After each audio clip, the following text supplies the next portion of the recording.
On July 1st, 2025, at unknown. On July 1st, 2025, at 14 hours 37 minutes Universal Time, a telescope in Chile detected something that shouldn't exist.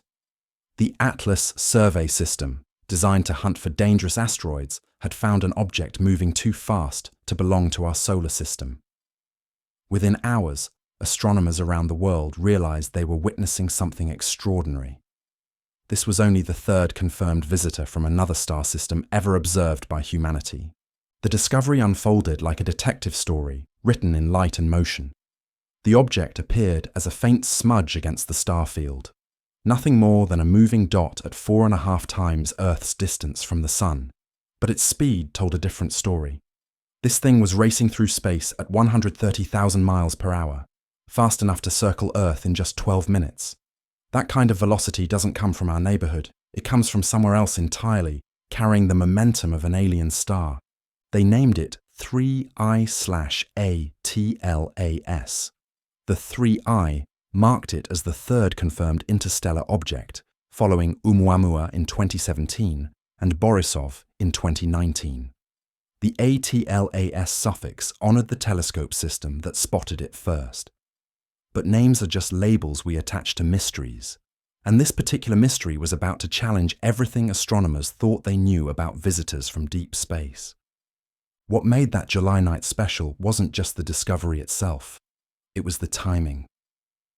Unlike Oumuamua, which we caught leaving our solar system, 3I/ATLAS was still approaching. We had months to prepare, to coordinate observations, to ready our most powerful instruments. For the first time, humanity would have a proper chance to study an interstellar visitor during its entire journey through our cosmic neighborhood. The initial calculations revealed a path that seemed almost designed for observation. The object would pass safely by Earth at 1.8 astronomical units, about 270 million kilometers away, close enough to study in detail, far enough to pose no threat whatsoever. It would reach its closest point to the Sun in October, then swing back out toward interstellar space, never to return. Within days, telescopes worldwide had confirmed the discovery.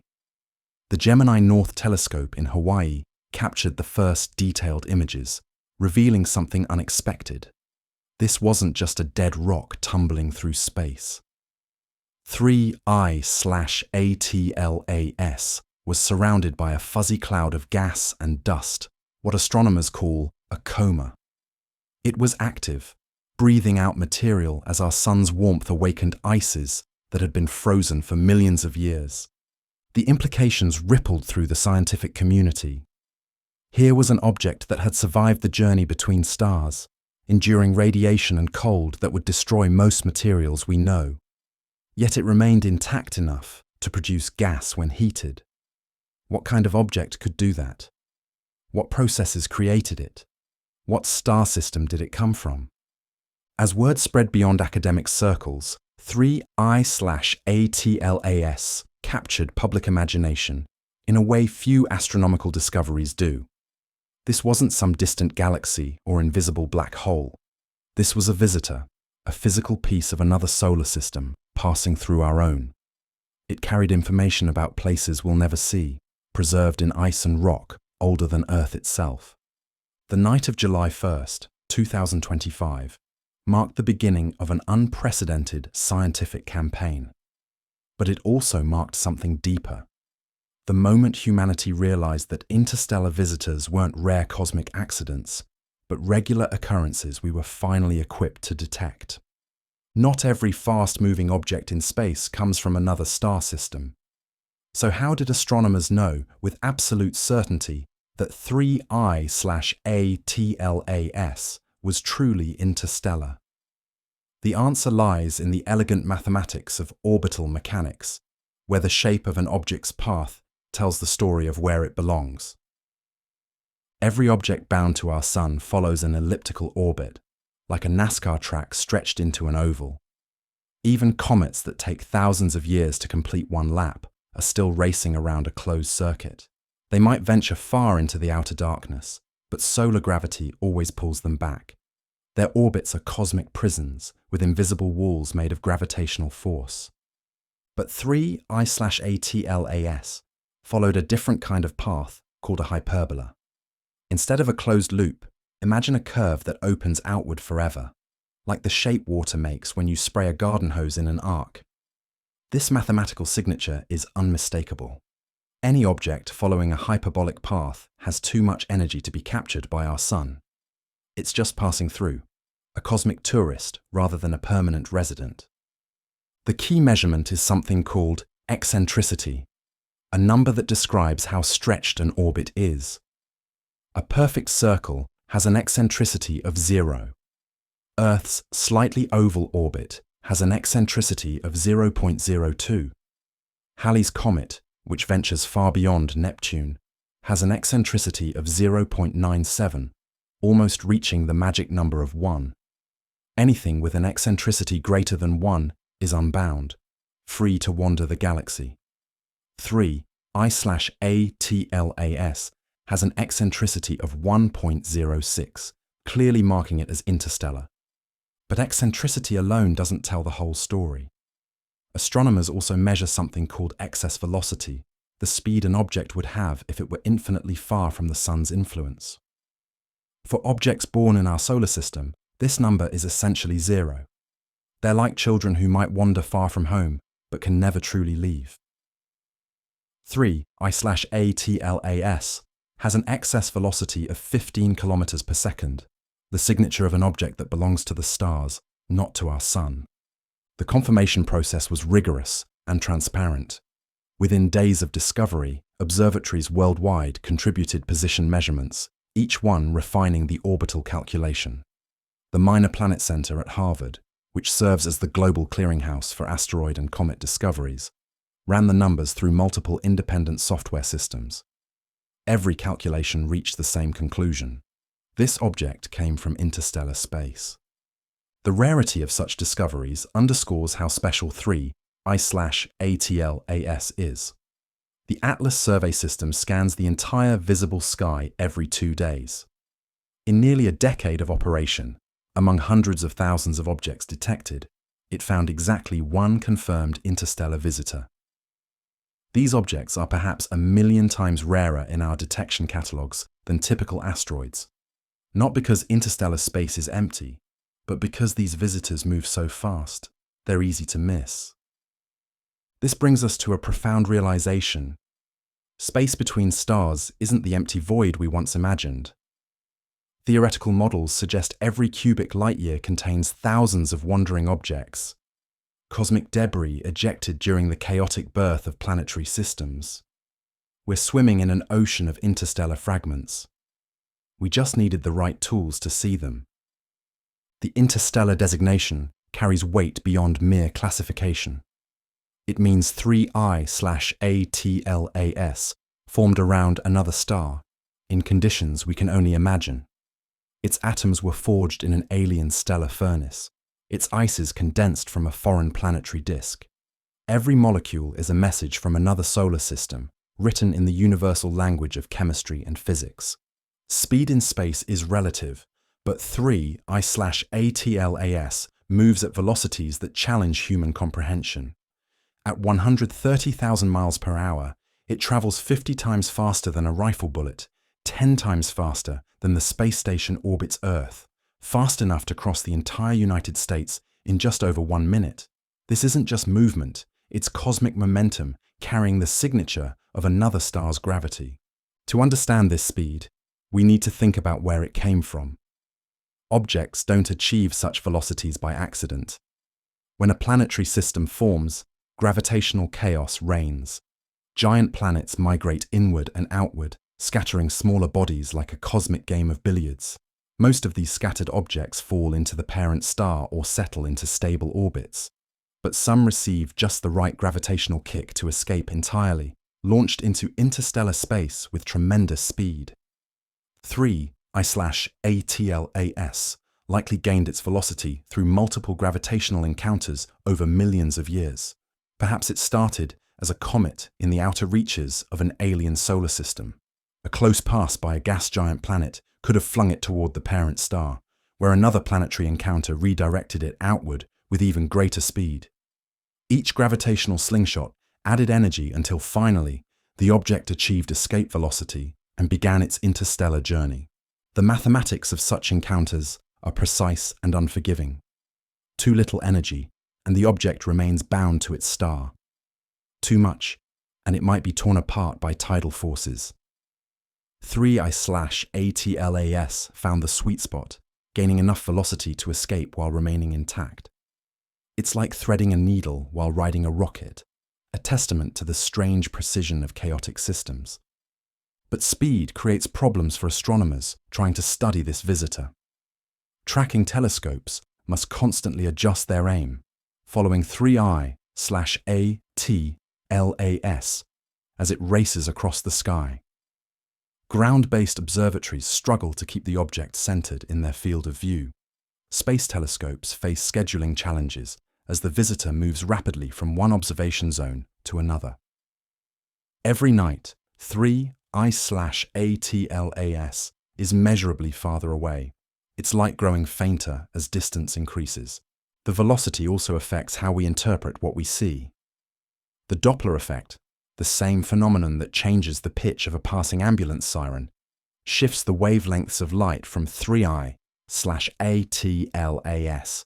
Astronomers must constantly correct for this effect when analyzing the object's spectrum. What appears as one color to our instruments might actually be another, shifted by the object's tremendous speed relative to Earth. Time becomes our enemy when studying something moving this fast.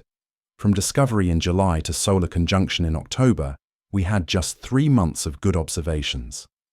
After December, when 3I/ATLAS emerges from behind the Sun, it will already be racing away, growing fainter each night. By spring 2026, even our most powerful telescopes will lose sight of it forever. We get one chance to study this visitor, measured in months rather than the years or decades available for solar system objects. The speed tells us something else crucial. 3I/ATLAS has been traveling for a very long time. Even at 130,000 miles per hour, crossing the distance between stars takes millions of years. If this object came from a star system 50 light-years away, it has been journeying through the cosmic dark since before humans evolved. The ices it carries have been preserved in the deep freeze of interstellar space for eons, waiting for our sun's warmth to awaken them. This tremendous velocity is both a gift and a curse. It brought 3I/ATLAS to us, delivering a sample from another star system. But it also ensures this gift is temporary, a brief cosmic encounter that will never repeat. Modern astronomy doesn't sleep. When 3I/ATLAS appeared in the Chilean telescope's data, it triggered a cascade of notifications that spread across the planet faster than sunrise. Within 6 hours, observatories on 3 continents had confirmed the discovery.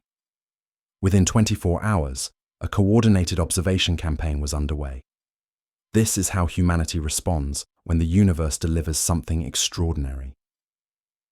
The alert began at the ATLAS Operations Center, where automated software flags unusual objects for human review. The system processes thousands of images nightly, comparing each frame against star catalogs to identify anything that moves.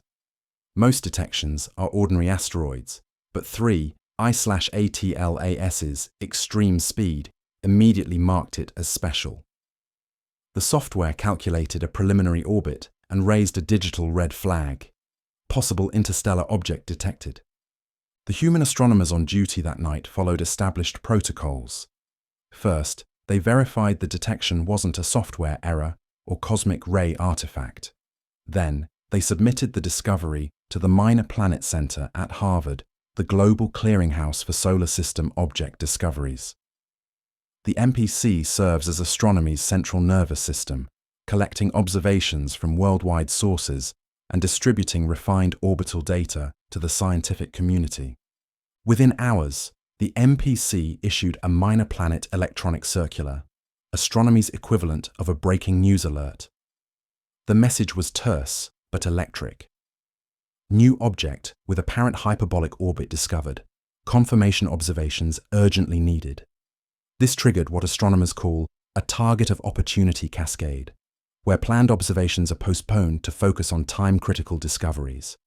The European Space Agency's Space Situational Awareness Programme picked up the alert immediately. Their network spans multiple continents, providing round-the-clock coverage of potentially important objects. ESA confirmed 3 I/ATLAS's interstellar nature and began coordinating European observations. They also activated their rapid response team, scientists on call for exactly such discoveries. NASA's Planetary Defense Coordination Office, though primarily concerned with potentially hazardous asteroids, joined the effort. While 3 I/ATLAS posed no threat to Earth, the techniques used to track it would prove valuable for future planetary defense scenarios. Within 12 hours, NASA had scheduled observations using the Goldstone radar facility, attempting to bounce radio waves off the visitor to determine its size and rotation. The response extended beyond government agencies. The International Astronomical Union activated its telegram service, distributing detailed coordinates and orbital elements to observatories worldwide. Amateur astronomy networks received alerts through systems like the Astronomer's Telegram and the Central Bureau for Astronomical Telegrams. Within a day, backyard telescopes from Japan to Germany were contributing observations. Social media amplified the scientific alert system in unprecedented ways. Astronomers tweeted discovery details in real time, creating informal networks that supplemented official channels. The hashtag #3 IATLAS began trending within hours. This democratization of astronomical alerts meant that interested observers worldwide learned about the discovery almost as quickly as professional scientists. The Hubble Space Telescope received emergency scheduling to observe 3 I/ATLAS. This required approval from the Space Telescope Science Institute's director, a decision not taken lightly given Hubble's packed observation schedule. But interstellar visitors are rare enough to justify disrupting carefully planned research programs. The James Webb Space Telescope followed suit, with its schedulers working to find windows where 3 I/ATLAS would be visible to the infrared giant. What makes this response remarkable is its coordination without central control. No single authority directs global astronomical observations. Instead, a web of voluntary cooperation connects observatories, space agencies, and individual astronomers. This network evolved over decades, tested by countless asteroid discoveries and comet apparitions. When 3 I/ATLAS arrived, the system worked exactly as designed, transforming a single detection into a planetary scientific enterprise. On July 21, 2025, the Hubble Space Telescope turned its legendary eye toward 3 I/ATLAS. What emerged from those first images would define how we understood this visitor for months to come. The photographs showed something both familiar and deeply strange, a glowing cotton ball of gas and dust hiding a secret at its heart. Hubble's image revealed what astronomers call a coma, the fuzzy atmosphere that surrounds active comets. But this wasn't the dramatic, sweeping coma of famous comets like Hale-Bopp. This was compact, almost shy, extending just thousands of miles from an invisible center. The nucleus itself, the solid body at the core, remained frustratingly unresolved, appearing as nothing more than a bright point of light buried in its own exhalations. The technical challenge of capturing these images pushed Hubble to its limits. The telescope had to track 3 I/ATLAS as it moved against the background stars, keeping the fast-moving object centered while the universe wheeled around it. The result created an almost artistic effect. The stars appear as bright streaks, like rain on a windshield, while 3 I/ATLAS sits perfectly still at the center, a moment of calm in cosmic motion. From these images, astronomers could determine crucial facts about our visitor. The nucleus couldn't be larger than 5.6 kilometers across, about the size of a small mountain. This upper limit came from Hubble's inability to resolve the solid body directly. If it were any larger, even Hubble's sharp vision would have shown it as more than a point of light. This meant 3I/ATLAS was relatively small, yet somehow generating enough activity to be visible from hundreds of millions of miles away. The shape of the coma told its own story. Instead of being perfectly round, it showed a subtle elongation pointing toward the sun. This suggested active sublimation, ices turning directly to gas under solar heating. But the pattern was wrong somehow. Most comets show dramatic jets and streamers as gas erupts from specific spots on their surface. 3I/ATLAS seemed to be exhaling more gently, like breath on a cold morning, rather than a geyser's explosive release. Color measurements added another piece to the puzzle. 3I/ATLAS appeared slightly reddish, a hue that astronomers associate with organic compounds or minerals that have been processed by cosmic radiation. This reddening suggested the visitor had spent millions of years exposed to the harsh environment of interstellar space, its surface chemistry altered by countless particle impacts and radiation exposure. The dust patterns around the nucleus revealed unexpected behavior. Analysis showed particles of various sizes, from microscopic grains to sand-sized chunks. But their distribution didn't match models of typical cometary dust production. The grains seemed unusually large and moved oddly, as if affected by forces beyond simple solar radiation pressure. This would later prove to be one of many signs that 3I/ATLAS didn't follow the usual comet playbook. Hubble also searched for something that wasn't there, a tail. Most active comets develop distinctive tails, streams of dust and gas blown back by solar wind and radiation. But in those first images, 3I/ATLAS showed no obvious tail structure. This absence puzzled astronomers. An active comet without a tail is like a fire without smoke, possible but unusual enough to demand explanation. What Hubble couldn't see proved as important as what it could. Despite the telescope's incredible resolution, the nucleus remained hidden. Its size, shape, rotation, and surface features all stayed mysteries locked behind the glowing veil of the coma. We were studying this visitor through its breath, inferring the nature of the breather from the pattern of exhalation. These first Hubble images set the stage for everything that followed. They confirmed 3I/ATLAS was active, unusual, and worth every moment of telescope time we could dedicate to it. Astronomy usually operates on cosmic timescales, where millions of years pass like minutes. But with 3I/ATLAS, every Earth day mattered. From the moment of discovery, a countdown began. We had roughly 3 months before the visitor would disappear behind the sun, then just weeks after it re-emerged before it would fade beyond our ability to study. This wasn't leisurely science. This was a sprint against celestial mechanics. The observation window was dictated by orbital geometry that no amount of wishing could change. As Earth and 3I/ATLAS traced their paths around the sun, they would reach a configuration called solar conjunction in late October. For nearly 2 months, our star would stand directly between Earth and the visitor, making observations impossible. It was as if the universe had scheduled an intermission right at the climax of the performance. This deadline transformed how astronomers worked. Telescope time, usually scheduled months or years in advance, was reshuffled on weekly or even daily timescales. Proposals that would normally take months to review were approved in days. The usual careful, methodical pace of astronomical research compressed into something resembling emergency medicine, with scientists working around the clock to extract maximum knowledge before time ran out. The pre-conjunction phase, from July through September, offered the best opportunities for detailed study.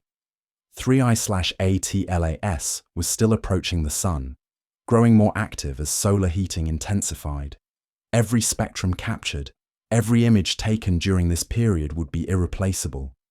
There would be no second chances, no follow-up observations next year. This was it. Different telescopes faced different scheduling challenges. Ground-based observatories had to contend with weather, moonlight, and the object's position in the sky. 3I/ATLAS was best visible from the southern hemisphere, limiting which facilities could contribute. Space telescopes avoided weather problems but faced their own constraints. Hubble could only observe when 3I/ATLAS wasn't too close to the Sun, while the James Webb Space Telescope had even stricter pointing restrictions. The approaching solar conjunction created a cruel irony. Just as 3I/ATLAS reached perihelion, its closest approach to the Sun and potentially most active phase, it would be completely unobservable from Earth. The moment of maximum heating, when the most dramatic changes might occur, would happen behind our Sun's brilliant glare. We would miss the climax of this cosmic show, left to infer what happened from observations before and after. Scientists developed creative solutions to maximize observation time. They coordinated observations across time zones, creating a relay race where telescopes handed off tracking duties as Earth rotated. When 3I/ATLAS set below the horizon in Chile, telescopes in Australia picked up the watch. When weather clouded one observatory, others adjusted their schedules to fill the gap. The data pipeline accelerated to match the urgency of observations. Usually, astronomical data might sit for weeks before analysis. With 3I/ATLAS, researchers processed observations within hours, sharing preliminary results immediately so other teams could adjust their observation strategies. The normal competitive aspects of scientific research gave way to unprecedented cooperation. Amateur astronomers joined the race, contributing thousands of observations that helped track brightness changes and refine orbital predictions. Their smaller telescopes couldn't match professional instruments for detailed analysis, but they provided crucial continuous monitoring that filled gaps in professional coverage. Every observation, no matter how modest, became valuable given the time constraints. The December re-emergence would offer one final opportunity, but under degraded conditions. 3I/ATLAS would be racing away from the Sun, growing fainter each night. What might be easily studied in September would be barely detectable by January. The window would close not with a slam, but with a gradual fade, the visitor growing dimmer until even our most powerful telescopes could no longer distinguish it from the background stars. When the James Webb Space Telescope analyzed 3I/ATLAS's light on August 6, 2025, the results defied every reasonable expectation. The visitor's chemical signature showed carbon dioxide dominating water by a ratio of 8:1. To understand how shocking this was, imagine finding a fish that breathes air or a bird that swims better than it flies. Comets simply don't behave this way, or so we thought. In our solar system, comets are mostly water ice mixed with dust and trace amounts of other frozen gases. When they approach the Sun, water dominates their emissions by factors of 10, 50, sometimes 100:1 over other molecules. This pattern is so consistent that astronomers call water the primary volatile, the main ingredient in the cometary recipe. Carbon dioxide usually plays a minor supporting role, like salt in a cake recipe, important but never dominant. But 3I/ATLAS flipped this recipe completely. Carbon dioxide poured from its surface in quantities that dwarfed its water production. The spectroscopic evidence was unambiguous. Strong CO, two emission lines blazed across the infrared spectrum, while water signatures remained puzzlingly faint. This wasn't a subtle variation from the norm. This was a complete reversal of expected chemistry. The discovery forced astronomers to reconsider basic assumptions about comet composition. Could an object form naturally with such an inverted volatile ratio? The answer wasn't obvious. In our solar system, the temperature zones where different ices condense are well understood. Water freezes first, then carbon dioxide, then carbon monoxide, creating distinct zones in the protoplanetary disk. An object would need to form in a very specific region to be CO2 rich but water poor. The implications reached beyond simple chemistry into fundamental questions about planetary system formation. If 3I/ATLAS formed around another star, that star's protoplanetary disk must have had different temperature profiles, different chemistry, or different dynamics than our own. Perhaps carbon-bearing molecules were more abundant in that system. Perhaps water was locked away in forms we don't recognize. Perhaps the entire process of building icy bodies works differently around other stars.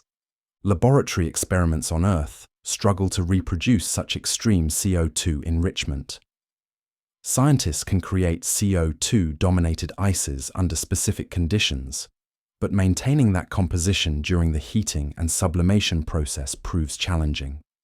Water tends to dominate once temperatures rise, yet 3I/ATLAS maintained its CO2 dominance even as solar heating intensified.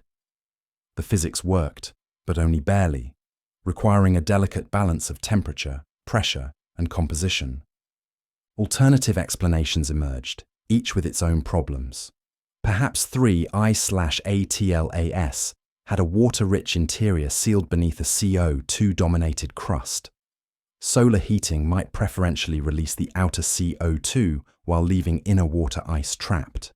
But this required a specific structure that seemed unlikely to survive millions of years of interstellar travel. Cosmic radiation should have disrupted any such layering long ago. Another possibility involved selective processing during the interstellar journey. High-energy cosmic rays might have broken apart water molecules while leaving CO2 relatively intact. Or chemical reactions in the extreme cold of interstellar space might have converted water into other compounds. These mechanisms were theoretically possible, but had never been observed at the scales required to explain 3I/ATLAS's extreme composition. The carbon dioxide dominance might also reflect formation in an environment we've never encountered. Some stars have different carbon-to-oxygen ratios than our Sun, which would fundamentally alter the chemistry of any forming planets.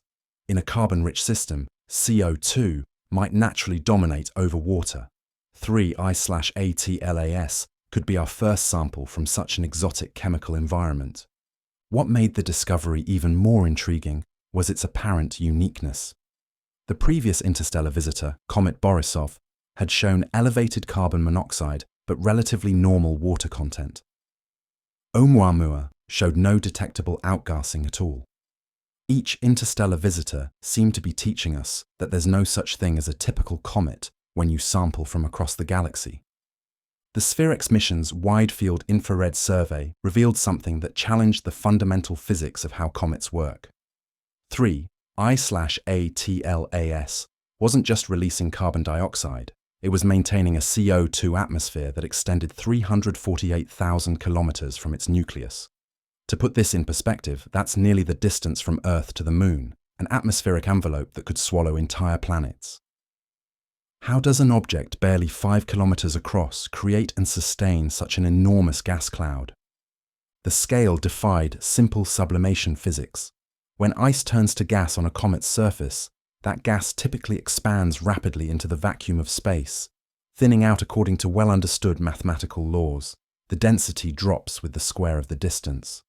By a few thousand kilometers from the nucleus, the gas should be so diffuse as to be essentially undetectable.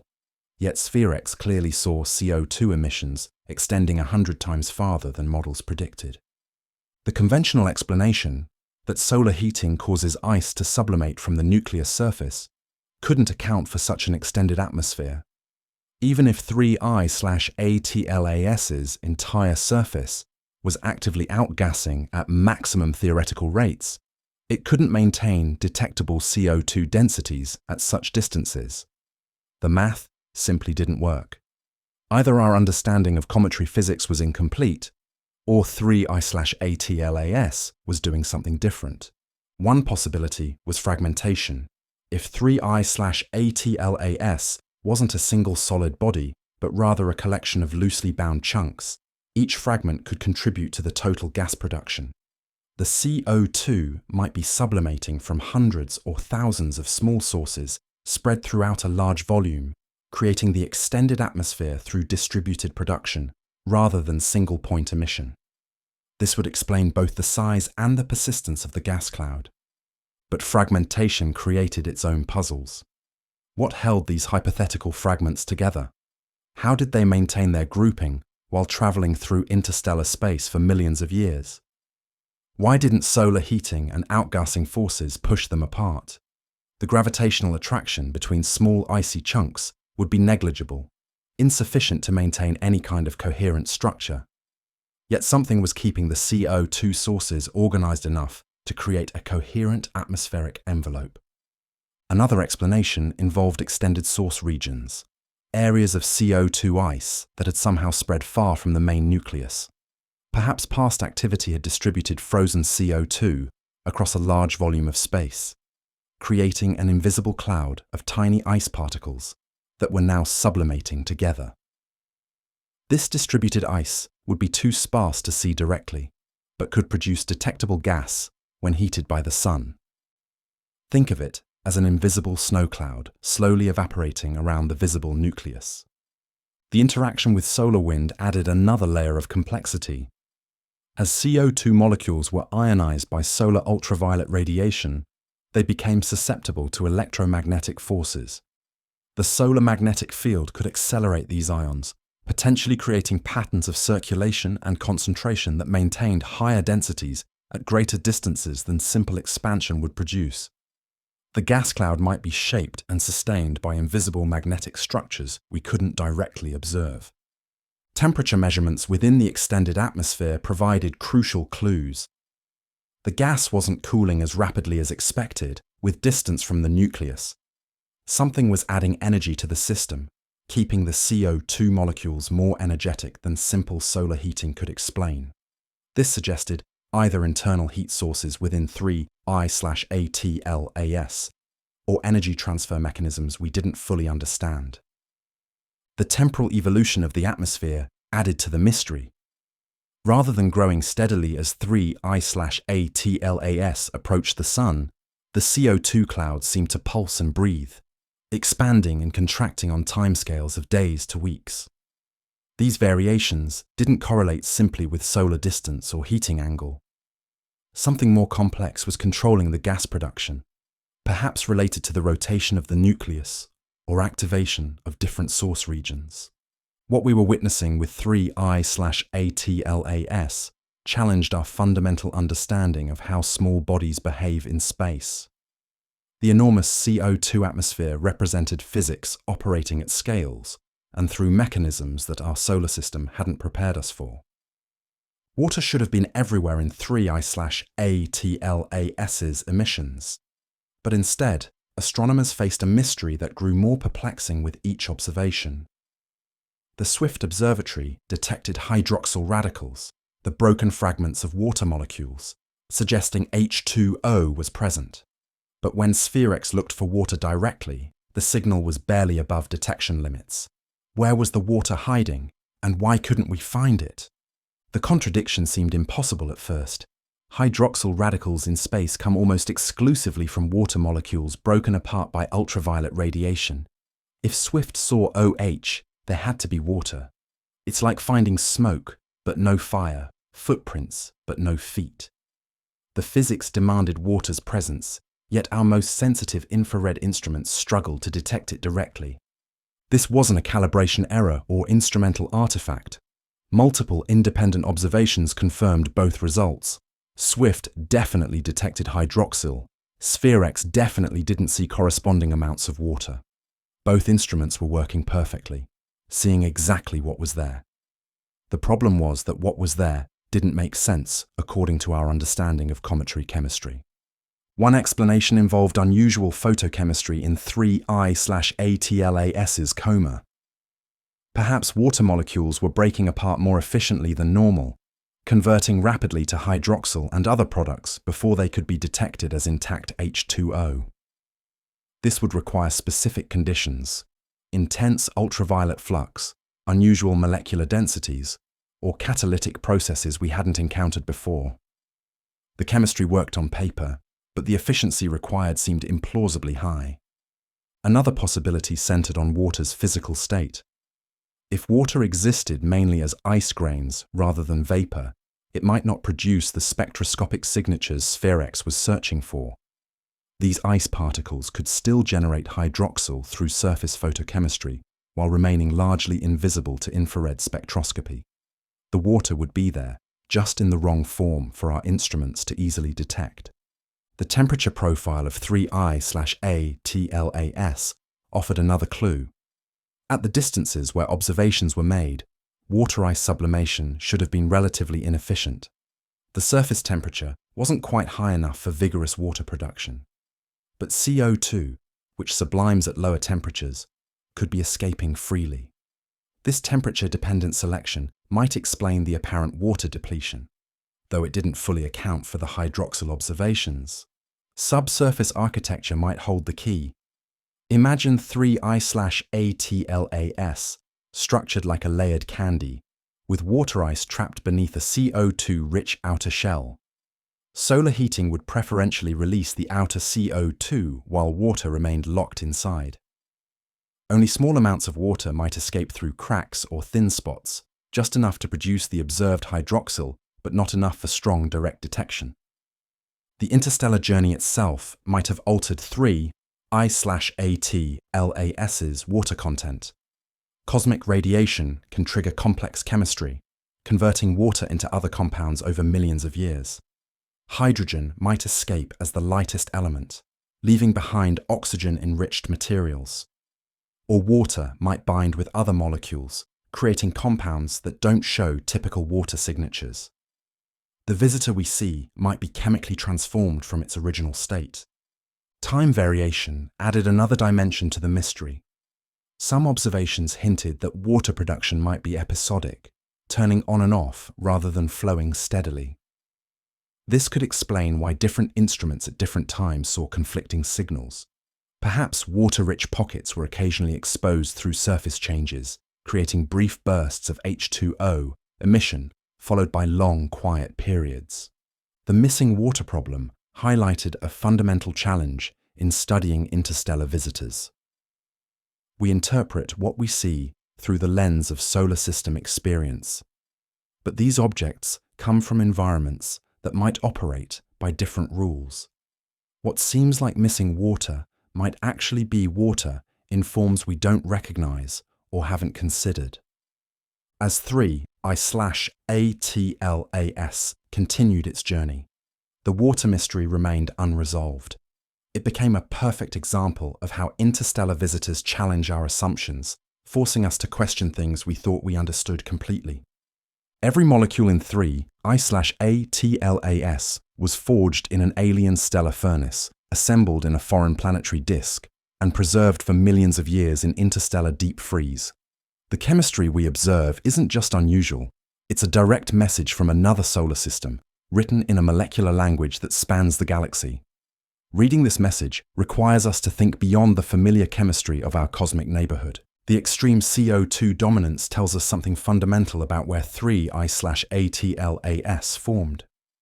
In any protoplanetary disk, different molecules freeze out at different distances from the central star, creating chemical zones like climate bands on a planet. The CO2 snowline, where carbon dioxide transitions from gas to solid, typically lies closer to the star than the water snowline. An object forming between these two boundaries would naturally be CO2-rich but water-poor. But stellar environments vary dramatically across the galaxy. A star with different mass, temperature, or composition than our Sun would create different chemical zones in its disk. Red dwarf stars, which make up 70% of the galaxy, are cooler and would push all snowlines closer to the star. Giant blue stars would push them farther out. The chemistry of 3I/ATLAS might be perfectly normal for its home system, just alien to ours. The carbon-to-oxygen ratio of the parent star matters enormously. Our Sun has more oxygen than carbon, leading to oxygen-dominated chemistry, where water is abundant and CO2 is secondary. But some stars have carbon-to-oxygen ratios closer to 1 or even carbon-enriched. In such systems, carbon compounds would naturally dominate. 3I/ATLAS might be our first sample from a carbon-rich planetary system. Isotope ratios could tell us even more if we could measure them precisely. Different stellar environments produce different proportions of carbon-12 to carbon-13, oxygen-16 to oxygen-18. These ratios are like fingerprints, potentially identifying not just the type of star where 3I/ATLAS formed, but perhaps even its age and metallicity. Unfortunately, measuring isotopes in such a faint, distant object pushes our instruments beyond their current limits. The preservation of primordial chemistry during interstellar travel raises its own questions. For millions of years, 3I/ATLAS was exposed to cosmic radiation that should have triggered complex chemical reactions. High-energy particles can break molecular bonds, create free radicals, and drive chemistry that's impossible in more protected environments. The CO2 we see might not be original, but rather the end product of millions of years of radiation processing. Yet some chemical signatures must be primordial. The basic elemental composition, the ratios of carbon to oxygen to other elements, these are set during formation and can't be significantly altered by processing.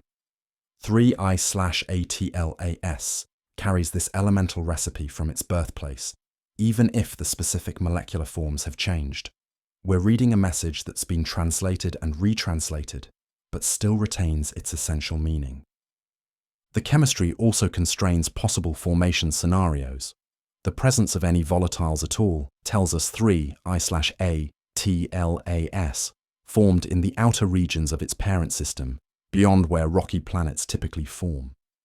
It's a fragment from the zone where gas giants are born, carrying information about the outer architecture of an alien planetary system.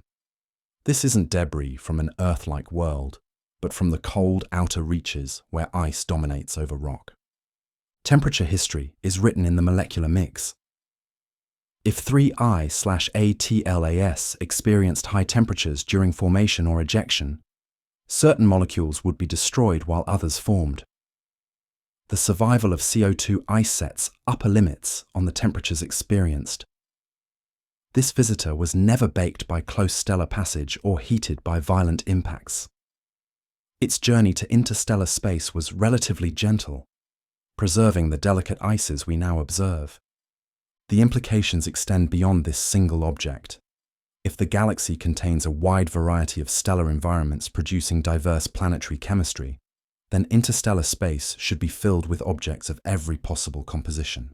Before we venture into exotic theories, physics offers several natural pathways that could produce 3I/ATLAS's unusual properties.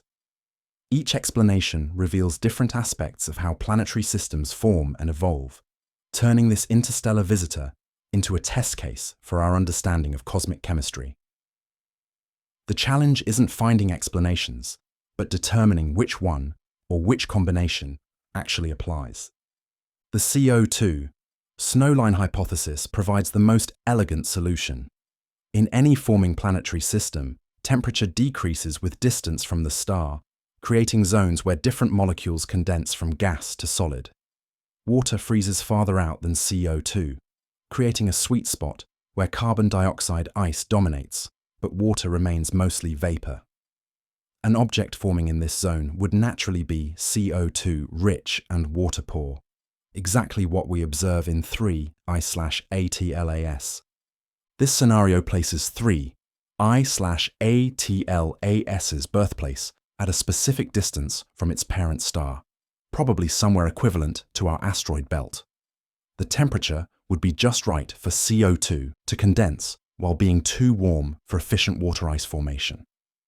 It's like finding the one spot in a freezer where soda freezes but water doesn't, a narrow zone with very specific conditions. Radiation processing offers another compelling mechanism. During millions of years in interstellar space, 3I/ATLAS was bombarded by cosmic rays, high-energy particles that can restructure molecules at the atomic level. Water molecules might break apart more easily than CO2 under this bombardment, or radiation might convert organic compounds into CO2 through complex reaction chains, the object we see today might be chemically transformed from its original composition. Laboratory experiments support this possibility. When scientists bombard ice mixtures with particle beams simulating cosmic radiation, they observe selective molecule destruction and formation. Water ice can be depleted relative to CO2 under specific conditions.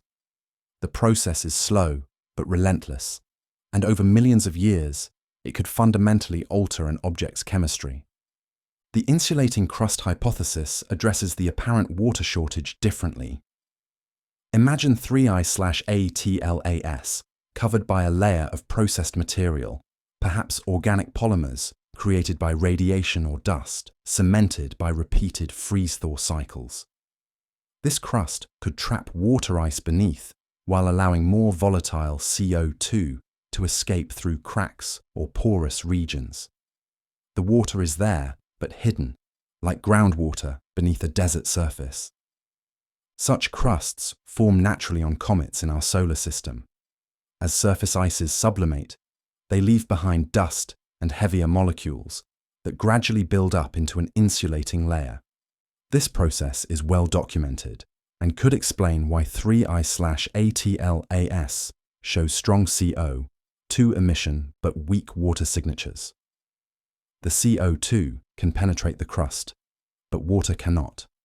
Temperature-dependent sublimation provides yet another angle.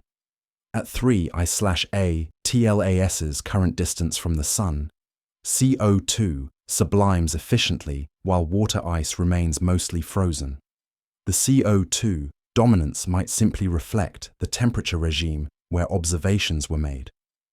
As the object approaches perihelion, increasing heat might activate water sublimation, potentially changing the observed chemistry dramatically. The extended gas cloud suggests another possibility: distributed sources. Rather than a single solid nucleus, 3I/ATLAS might be a swarm of smaller chunks held together by weak forces. Each fragment could contribute to gas production, creating the enormous CO2 atmosphere through collective sublimation. This would explain both the extended emission region and the unusual chemistry if the fragments have different compositions. Thermal processing during ejection from the parent system could have pre-selected 3I/ATLAS's chemistry. If the object passed close to its parent star during the gravitational interactions that launched it into interstellar space, surface water might have been stripped away, while CO2, frozen at deeper layers, survived. The object would begin its interstellar journey already depleted in water. Each natural explanation makes testable predictions. The snowline hypothesis suggests specific formation temperatures we could verify through detailed spectroscopy. Radiation processing should leave particular molecular signatures. An insulating crust should show different behavior as solar heating intensifies. Sometimes in science, the most honest answer is, we don't know. With 3I/ATLAS, we've reached that humbling point where our carefully constructed models of how comets should behave are failing to explain what we actually observe. This isn't a failure of science, but rather science working exactly as it should, confronting us with phenomena that demand new understanding. Our comet models were built from studying hundreds of solar system examples over decades. We thought we understood the basic physics. Solar heating causes ice to sublimate, gas expands into space, dust gets carried along, and the whole process follows predictable patterns based on temperature, distance, and composition. These models work beautifully for comets from our own solar system. Then 3I/ATLAS arrived and broke nearly every rule. The first crack in our models appeared with the CO2 to water ratio. No amount of theoretical adjustment could make our standard comet physics produce such extreme carbon dioxide dominance. We can invoke special formation conditions or unusual processing, but these are patches on a framework that wasn't designed for such extremes. It's like trying to explain a flying fish using only theories about swimming. The extended gas cloud shattered another foundational assumption. Our models say gas density should drop predictably with distance from the nucleus. The math is straightforward and has been verified countless times. Yet I/ATLAS maintains detectable CO 200s of times farther than those models predict.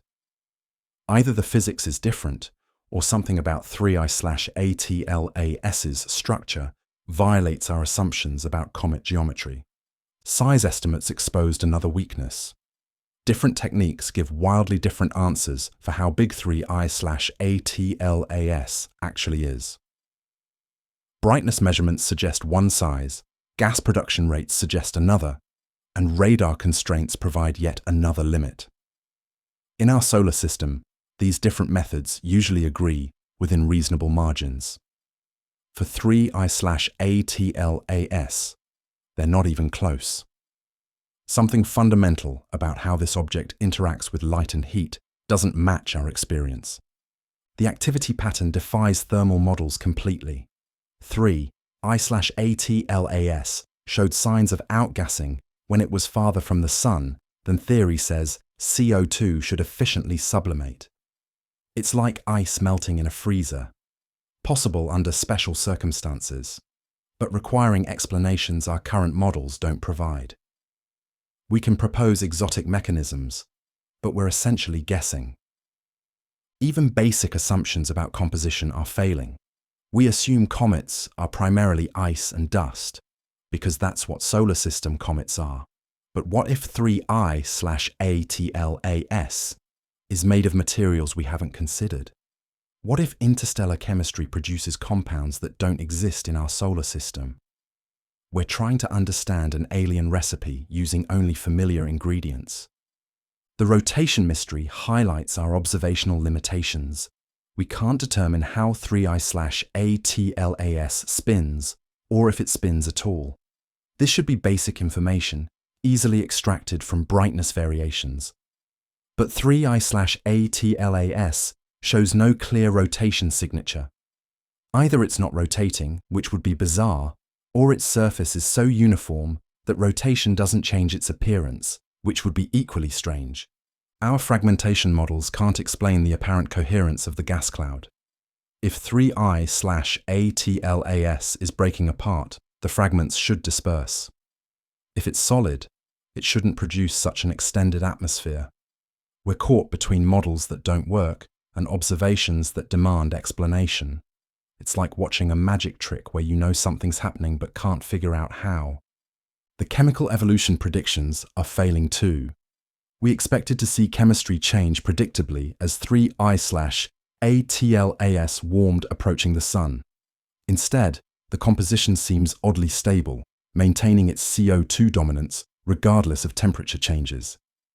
This stability itself is unstable according to our models, another paradox in a growing collection. What makes this breakdown exciting rather than frustrating is what it represents.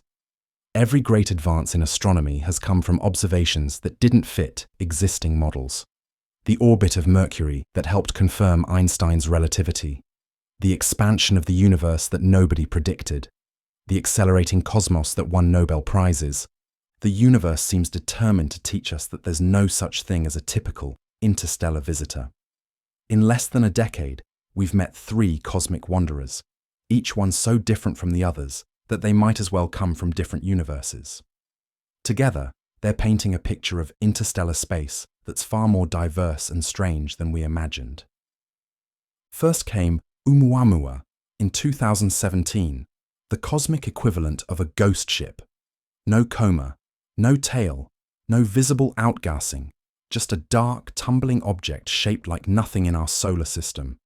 Its elongated form, at least 10 times longer than it was wide, defied our understanding of how celestial bodies should look. Imagine a skyscraper flying through space, and you're close to Oumuamua's bizarre proportions. But the real mystery was its acceleration. As Oumuamua left our solar system, it sped up in ways that gravity alone couldn't explain. The push was tiny, but undeniable, as if invisible hands were gently shoving it along. Scientists proposed everything from hydrogen ice jets to solar radiation pressure on an unusually light structure. Some even whispered about solar sails and alien technology. We still don't know what caused it. Then came Borisov in 2019. and astronomers breathed a sigh of relief. Finally, an interstellar visitor that behaved like a proper comet. It had a bright coma, a beautiful tail, and outgassed water vapor, just like comets should. Borisov was the familiar friend in a strange crowd, proof that some things remain constant, even across interstellar distances. Except it wasn't entirely normal. Its carbon monoxide levels were off the charts, way higher than any solar system comet. Now 3I/ATLAS has arrived as the third act in this cosmic drama, and it's determined to be different from both its predecessors. It has a coma like Borisov, but chemistry like nothing we've seen. It shows activity like a comet, but not the kind we understand. It's as if the universe gave us a ghost ship, then a familiar vessel with strange cargo, and now something that can't decide what it wants to be. The size differences alone tell a story. Oumuamua was relatively small, maybe 400 meters long but only 40 meters wide, a cosmic needle. Borisov's nucleus was compact, about 500 meters across, a dirty snowball of typical proportions. 3I/ATLAS falls somewhere between, possibly several kilometers wide, but still uncertain, wrapped in its massive CO2 cloud, like a small mountain wearing a planetary atmosphere. Their chemical signatures read like recipes from different cosmic cookbooks. Oumuamua showed no detectable gases at all, either bone dry or so processed that nothing volatile remained. Borisov breathed out water and carbon monoxide like it was trying to announce its cometary nature to everyone watching. 3I/ATLAS spurts CO2 like a shaken soda bottle while hoarding its water like a desert cactus. The approach geometries added another layer of personality. Oumuamua was discovered leaving, already past its closest approach to the Sun, giving us just weeks to study it as it raced away. Borisov announced itself while still incoming, providing months of preparation time. 3I/ATLAS split the difference, discovered with just enough time to organize observations, but not enough to solve all its mysteries before solar conjunction. Each visitor's behavior around the Sun revealed different physics. Oumuamua's mysterious acceleration happened as it departed, growing stronger with distance in defiance of simple outgassing models. Borisov followed predictable patterns, brightening and dimming exactly as thermal models predicted. 3I/ATLAS maintains steady, strange activity that doesn't clearly correlate with solar heating. The origin stories, traced backward through galactic time, point to different stellar neighborhoods. Oumuamua came from the general direction of Vega, though it left that star's vicinity long before the star arrived there. Borisov traced back to no particular origin, a true nomad of interstellar space. 3I/ATLAS appears to come from the galaxy's thick disk, an older population of stars that speaks to ancient origins. Together, these three visitors are teaching us that interstellar space is more like a cosmic library than a uniform void, filled with diverse stories written in ice and rock. To understand where 3I/ATLAS comes from, we need to think about our galaxy not as a single entity, but as a collection of different stellar populations, each with its own history, chemistry, and motion through space. The evidence points to 3I/ATLAS originating from the thick disk, a population of stars that tells the story of our galaxy's violent youth. The Milky Way isn't flat like a pancake, but more like a hamburger with different layers. The thin disk, where our Sun lives, contains relatively young stars rich in heavy elements. These stars orbit the galactic center in orderly, nearly circular paths, like cars on a racetrack. Above and below this thin disk lies the thick disk, populated by older stars that move in more chaotic orbits, tilted and elongated, like bumper cars that remember ancient collisions. The thick disk formed during a turbulent era, roughly 8 to 12 billion years ago, when our galaxy was still assembling itself through cosmic collisions and mergers. Smaller galaxies slammed into the young Milky Way, their stars scattered into wild orbits that still persist today. The chemistry of thick disk stars reflects this violent history, with different mixtures of elements than we see in our peaceful, thin disk neighborhood. 3I/ATLAS's velocity through space carries the signature of thick disk membership. It's not moving like a thin disk object would, following the general rotation of the galaxy. Instead, it has excess velocity in odd directions, the kind of motion you'd expect from something ejected from the thick disk's chaotic orbits. It's like identifying a car's origin by the way it enters a highway, too fast and at the wrong angle for local traffic. The implications are staggering. If 3I/ATLAS formed in a thick disk system, it's older than our solar system, older than Earth, possibly older than any rock we've ever studied. It formed when the universe was perhaps half its current age, when different chemical conditions prevailed throughout the galaxy. We're not just looking at an interstellar visitor, we're looking at a piece of galactic archaeology. The chemistry supports this ancient origin. Thick disk stars formed from gas clouds with different element ratios than younger stars. Less oxygen, different carbon abundances, strange patterns of trace elements. If 3I/ATLAS condensed from such a chemically distinct environment, its bizarre CO2 dominance might be perfectly normal for thick disk planetary systems. We're seeing alien chemistry because it literally comes from a different epoch of galactic evolution. The journey from thick disk to our solar system would have taken millions, possibly billions of years. 3I/ATLAS has been wandering the galaxy since before complex life emerged on Earth. During its travels, it would have passed through different galactic environments, survived nearby supernovae, and accumulated radiation damage that we now observe as chemical alterations. It's a survivor of cosmic history, carrying scars from adventures we can only imagine. But pinpointing 3I/ATLAS's exact parent star is impossible with current data. The galaxy contains billions of thick disk stars, and our visitor's trajectory has been modified by countless gravitational encounters during its journey. Each stellar flyby would have nudged its path slightly, erasing the precise record of its origin. We can identify the stellar population, but not the specific star, like knowing someone comes from New York, but not their exact address. The thick disk origin also explains some puzzles about 3I/ATLAS's behavior. These older stellar systems might have formed comets differently than our solar system did.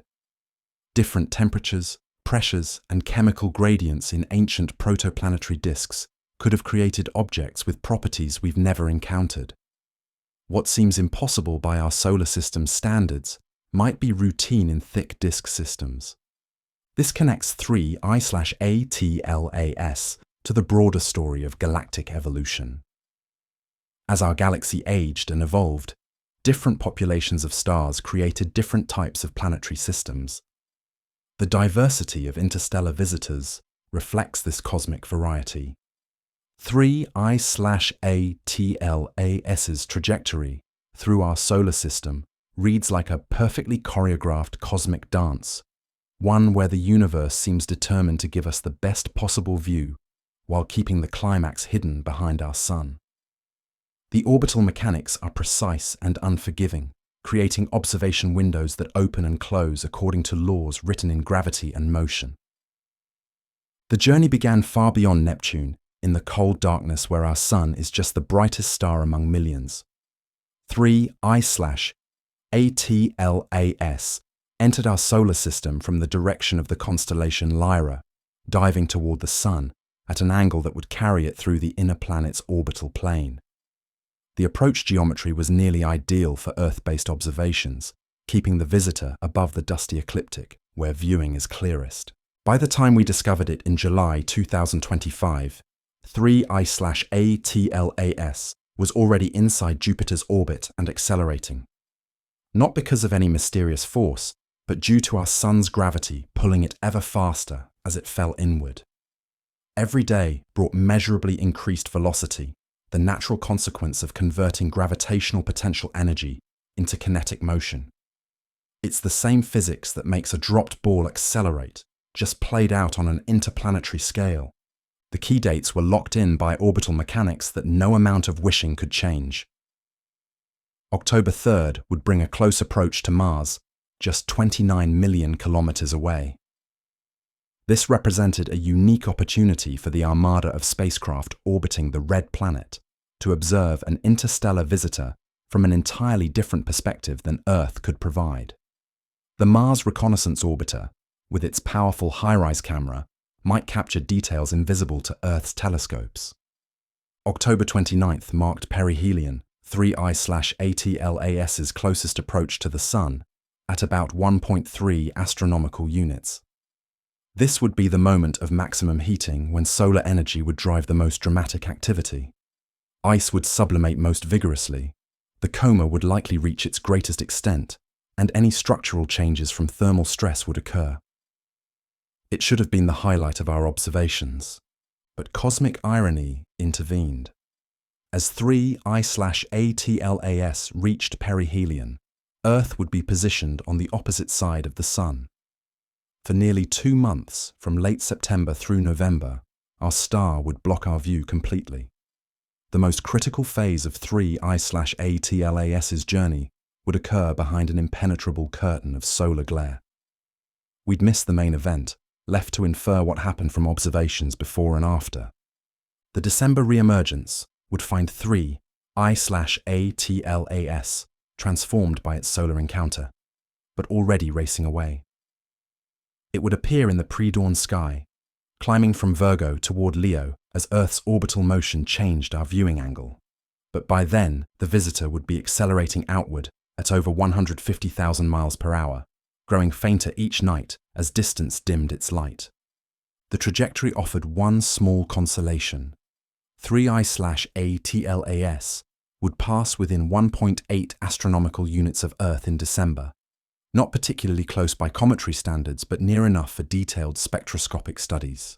This post-perihelion encounter would be our last chance to study how solar heating had changed our visitor's chemistry and structure. Every observation would be precious because they could never be repeated. By March 2026, 3I/ATLAS would cross Mars's orbit again, this time heading outward.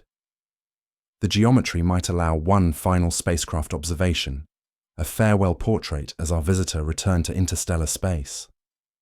After that, even our most powerful telescopes would struggle to distinguish it from background stars. By summer 2026, 3I/ATLAS would be beyond our reach forever.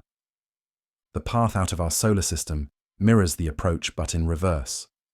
3I/ATLAS will climb above the ecliptic plane, its hyperbolic trajectory carrying it back toward the constellation Lyra, but it won't return to wherever it came from.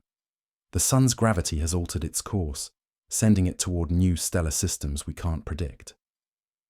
The observation of 3I/ATLAS became a masterclass in astronomical coordination, with instruments worth billions of dollars working in concert to extract every possible photon of information from our interstellar visitor. Each telescope brought unique capabilities to the investigation, like different instruments in an orchestra contributing their distinctive voices to create a complete symphony of data. The Hubble Space Telescope served as the concertmaster, providing the highest resolution, visible light images that any telescope could achieve. From its perch above Earth's atmosphere, Hubble could see details that ground-based telescopes lost to atmospheric turbulence. Its images revealed the structure of 3I/ATLAS's coma, set limits on the nucleus size, and tracked subtle changes in dust production that spoke to activity patterns on the hidden surface. The James Webb Space Telescope brought infrared vision that penetrated where visible light couldn't reach. Its spectrographs could detect molecular signatures invisible to other instruments, revealing the shocking CO2 dominance that defined 3I/ATLAS's chemistry. Webb's sensitivity to heat radiation also provided insights into the visitor's thermal properties, how it absorbed and re-radiated solar energy in ways that didn't quite match our models. SphereX added wide-field capability that complemented Webb's detailed but narrow view.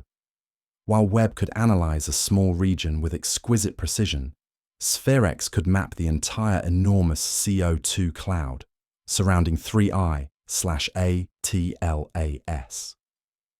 The combination was like having both a microscope and a wide-angle camera, providing both detail and context that neither instrument could achieve alone. Ground-based giants like the Gemini North and South telescopes contributed continuous monitoring that space telescopes couldn't maintain. With their 8-meter mirrors and adaptive optics systems that corrected for atmospheric distortion, they could track 3I/ATLAS night after night, building up a record of brightness changes and morphological evolution. The twin Gemini telescopes, positioned in Hawaii and Chile, could hand off observations as Earth rotated. The Very Large Telescope in Chile brought its own unique capabilities to the campaign. Its suite of instruments could simultaneously observe in multiple wavelengths, creating a real-time picture of how 3I/ATLAS behaved across the electromagnetic spectrum. When one detector saw changes in visible light, another could check if corresponding changes occurred in the infrared, building a complete picture of the physical processes at work. Radio telescopes worldwide listened for emissions that might indicate electrical activity or unusual interactions with the solar wind. The Very Large Array in New Mexico, the Green Bank Telescope in West Virginia, and the Arecibo Observatory in Puerto Rico all turned their dishes toward 3I/ATLAS, searching for signals that optical telescopes couldn't detect. Though they found no artificial transmissions, their observations helped constrain the visitors' physical properties. The Swift Observatory monitored ultraviolet emissions that revealed photochemical processes in the coma. When solar UV radiation breaks apart molecules, it creates distinctive emission signatures that Swift could detect. These observations were crucial for understanding the hydroxyl production that suggested water's presence, even when direct water detection remained elusive. Coordination between these facilities required precise planning and rapid communication. Observations were scheduled to minimize overlap and maximize coverage. When one telescope detected something interesting, alerts went out immediately so others could follow up. Data was shared in near real time through international networks, allowing researchers worldwide to analyze the same observations simultaneously. The amateur astronomy community added their own valuable contributions. While their smaller telescopes couldn't match professional instruments for detailed analysis, they provided continuous brightness monitoring that filled gaps in professional coverage. Thousands of observations from hundreds of backyard telescopes helped track 3I/ATLAS's overall behavior, detecting changes that might have been missed by less frequent professional observations. This symphony of telescopes represented humanity at its collaborative best. National boundaries, institutional competition, and individual glory took a back seat to the shared goal of understanding our interstellar visitor. The campaign showed what we can achieve when we work together, turning Earth into a single giant observatory focused on a common target. After months of intensive observation with humanity's finest instruments, 3I/ATLAS remains fundamentally mysterious in ways that are both frustrating and exciting. The list of what we don't know reads like a confession of cosmic ignorance, reminding us that the universe still holds secrets that our current science can't unlock. The size of the nucleus tops the list of unknowns. We know it's smaller than 5.6 kilometers because Hubble can't resolve it, but it could be anywhere from a few hundred meters to several kilometers across. This isn't a minor detail. Size determines surface area for outgassing, mass for gravitational calculations, and volume for composition estimates. Without knowing how big 3I/ATLAS actually is, every other calculation carries huge uncertainty ranges. The rotation state remains completely mysterious. Most small solar system bodies tumble in distinctive patterns that create regular brightness variations. But 3I/ATLAS shows no clear rotation signature. Either it's spinning very slowly, which would be unusual, rotating pole onto Earth, which would be coincidental, or has such a uniform surface that rotation doesn't change its appearance, which would be bizarre. Each possibility raises more questions than it answers. We can't explain the extended CO2 cloud, an object just a few kilometers across, maintaining a gas envelope hundreds of thousands of kilometers wide, violates our understanding of cometary physics. The math simply doesn't work with conventional outgassing models. Something about 3I/ATLAS's structure or composition allows it to produce and maintain gas clouds on scales that shouldn't be possible. But what? The water situation gets more confused with each observation. We see hydroxyl that indicates water's presence, but can't find the water itself in quantities that make sense.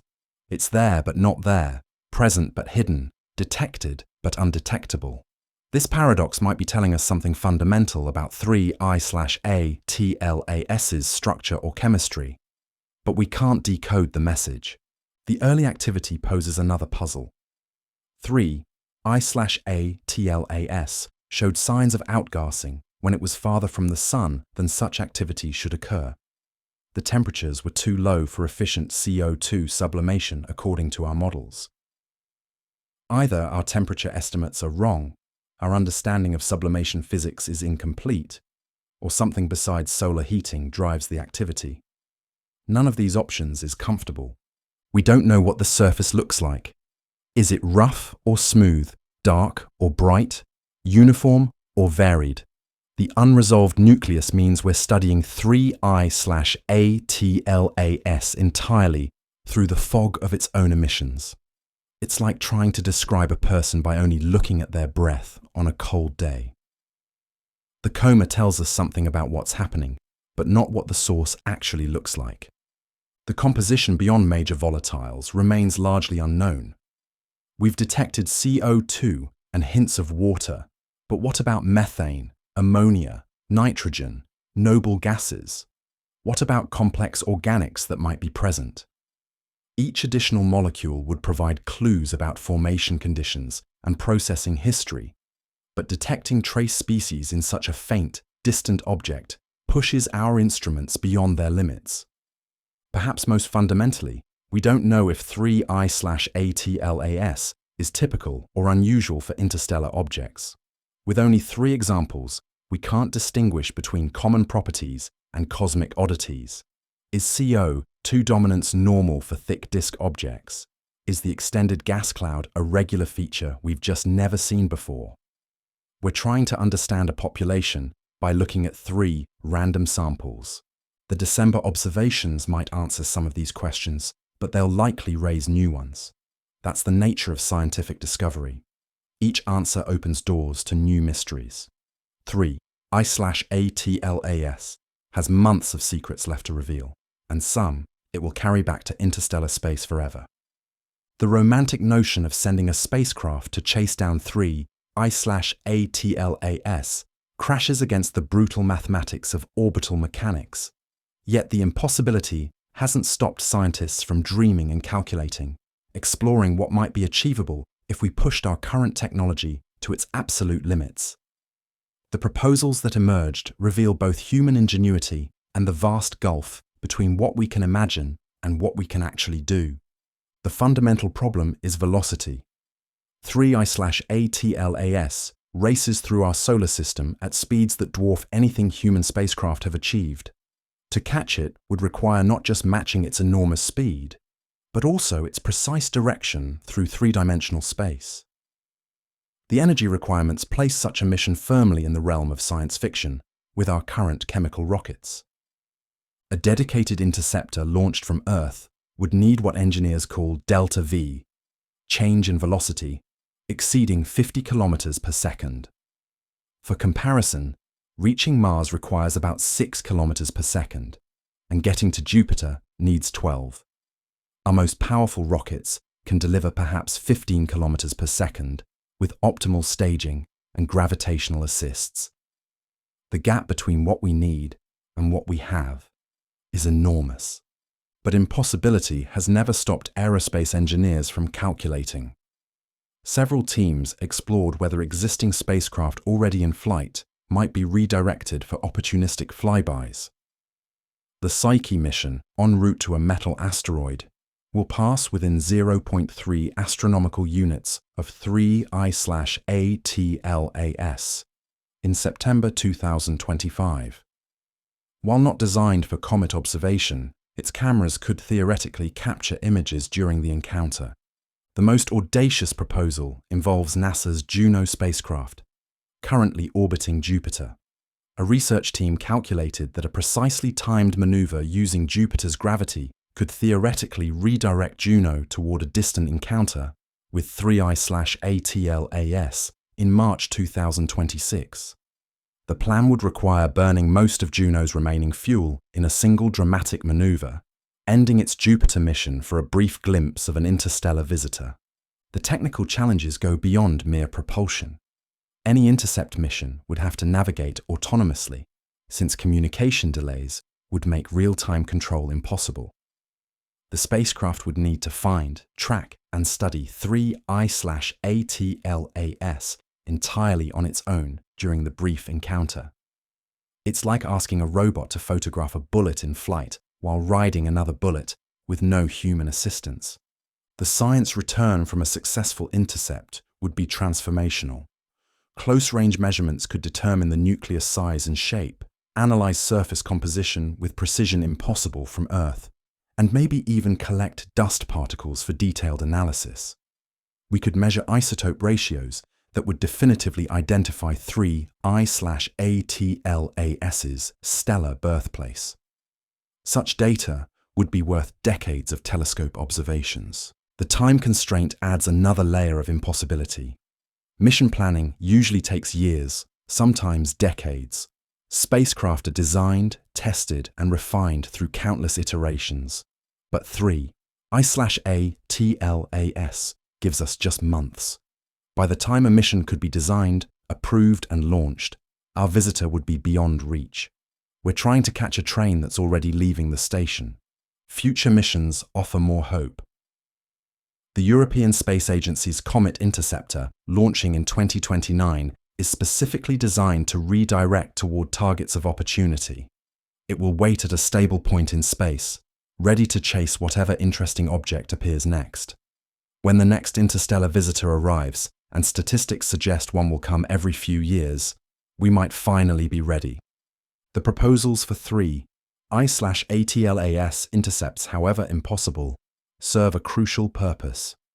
They're practice runs for future opportunities, establishing the techniques and technologies we'll need when we finally have enough warning time.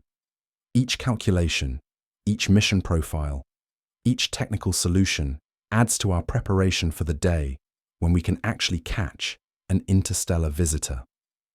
For now, we must content ourselves with watching 3 I/ATLAS from a distance, gathering what data we can before it disappears forever.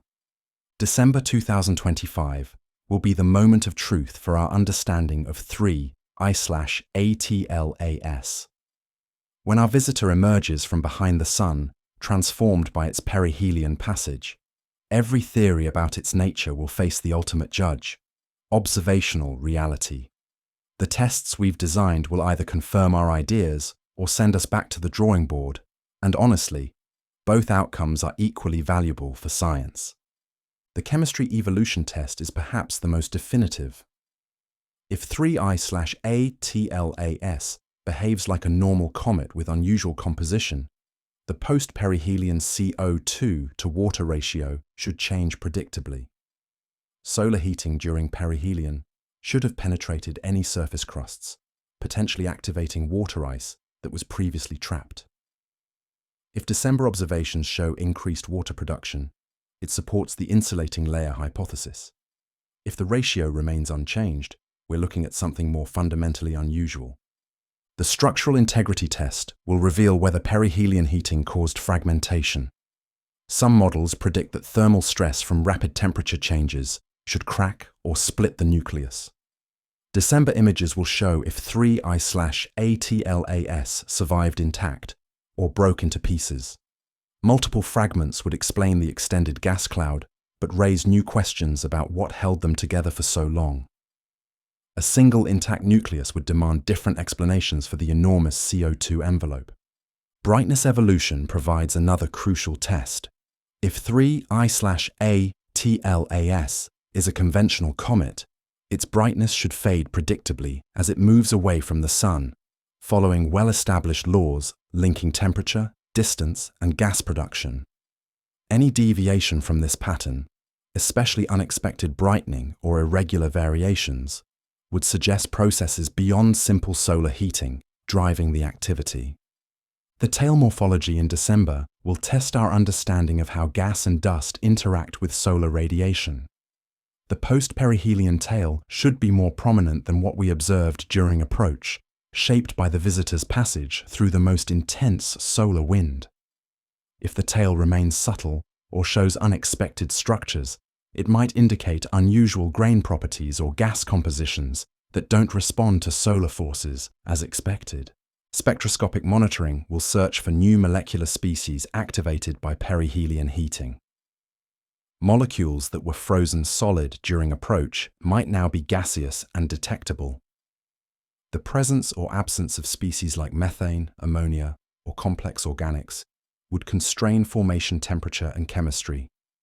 Each detected molecule adds another piece to the puzzle of where and how 3I/ATLAS formed. The rotation state might finally reveal itself after perihelion. Outgassing torques during close solar approach often change an object's spin, sometimes dramatically. If 3I/ATLAS starts showing clear rotation signatures in December that were absent before, it would confirm that the object is solid and cohesive enough to maintain angular momentum. Continued absence of rotation signals would deepen the mystery. Any detection of non-gravitational acceleration would provide crucial insights into what drives 3I/ATLAS's activity. If the object shows trajectory deviations like Oumuamua did, the direction and magnitude would reveal whether conventional outgassing can explain the forces, or if more exotic mechanisms are required. The post-perihelion trajectory is where such effects typically become most apparent. The spatial distribution of different gas species, mapped by instruments like SPHEREX, will test formation versus processing hypotheses. If CO2 and other molecules show different spatial patterns, it might indicate they're coming from different regions of the nucleus or being produced through different mechanisms. Uniform distributions would suggest a more homogeneous composition. Each test has been carefully designed to distinguish between competing theories. Natural formation in an exotic environment predicts one set of outcomes. Extensive processing during interstellar travel predicts another. More speculative ideas about 3I/ATLAS's nature make their own unique predictions. December observations will systematically eliminate possibilities until we converge on truth. What makes this scientific process beautiful is its honesty. We've made our predictions public, committed to specific tests before seeing the results. We can't move the goalposts after the fact. 3I/ATLAS won't be our last interstellar visitor. Statistical models suggest these cosmic wanderers pass through our solar system regularly, perhaps several times per year. We've just recently developed the technology to spot them. As we prepare to bid farewell to 3I/ATLAS, the astronomical community is already organizing for the next encounter, turning lessons learned into concrete preparations for future discoveries. The Vera Rubin Observatory, currently under construction in Chile, will revolutionize interstellar object detection when it begins operations in 2025. Its 8.4-meter mirror and 3.2 gigapixel camera will photograph the entire visible sky every 3 nights, achieving sensitivity levels that dwarf current surveys. Where today's telescopes might catch an interstellar visitor a few months before closest approach, Rubin could spot them years in advance. The numbers are staggering. Rubin should detect between 10 and 70 interstellar objects per year, depending on the true population density. Within a decade, we'll go from 3 known examples to hundreds. This statistical revolution will transform interstellar objects from cosmic accidents to routine subjects of study. we'll finally have enough examples to identify patterns, test theories, and understand the true diversity of material wandering between the stars. The European Space Agency's Comet Interceptor mission, launching in 2029, represents our first dedicated attempt to be ready for interstellar visitors. Rather than scrambling to redirect existing spacecraft, Comet Interceptor will wait patiently at a gravitationally stable point, carrying instruments specifically designed for high-speed encounters with pristine objects. When the next Oumuamua or 3I/ATLAS appears, we'll have a spacecraft ready to intercept. Ground-based preparations are equally ambitious. The extremely large telescope, under construction in Chile's Atacama Desert, will have a 39-meter mirror capable of resolving details invisible to current telescopes. It might actually be able to see the nucleus of future interstellar visitors, not just their surrounding comas. Imagine actually watching an alien object tumble through space, seeing its surface features, witnessing geography from another star system. The rapid response protocols developed for 3I/ATLAS are being formalized into standard procedures. Target of opportunity programs at major observatories now have specific triggers for interstellar objects. Data sharing agreements ensure observations become immediately available to researchers worldwide. The competitive aspects of astronomy are giving way to collaborative frameworks designed for time-critical phenomena. Theoretical preparations are advancing too. Scientists are developing new models that incorporate the diversity seen in our first 3 visitors. Rather than trying to force interstellar objects into solar system categories, we're creating new classification schemes that embrace their alien nature.